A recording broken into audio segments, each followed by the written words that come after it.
கோவை அரசு கலைக்கல்லூரியில் நடைபெற்ற விழாவில் தமிழ் புதல்வன் திட்டத்தை முதலமைச்சர் மு.க.ஸ்டாலின் தொடங்கி வைத்தார். தமிழகத்தில் அரசு பள்ளி மாணவர்களின் உயர்கல்வி சேர்க்கையை அதிகரிக்க தமிழ் புதல்வன் திட்டம் அறிமுகம் செய்யப்படும் என தமிழக அரசு அறிவித்தது. அதன்படி இத்திட்டத்தை கோவை அரசு கல்லூரியில் நடைபெற்ற நிகழ்ச்சியில் முதலமைச்சர் மு.க.ஸ்டாலின் இன்று தொடங்கி வைத்தார்.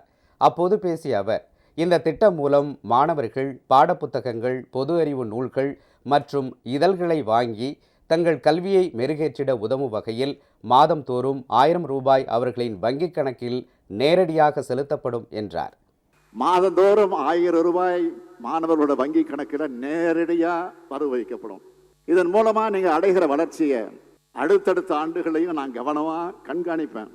படிச்சு நல்ல உயரங்கள் அடைஞ்சு உங்களுக்காகவும் உங்க குடும்பத்தோட முன்னேற்றத்துக்காகவும் பாடுபடணும். உலக அளவில் முன்னணி மாநிலமா தமிழ்நாடு விளங்கணும். மாணவர்கள் கல்வி கற்க எதுவும் தடையா இருக்கக்கூடாது. தடங்கள் ஏற்பட்டா அதை உடைச்செறிஞ்சு மாணவ சமுதாயம் வெற்றி பெறணும். அதுக்கு வேண்டிய உதவிகளை செய்ய நான் இருக்கேன்.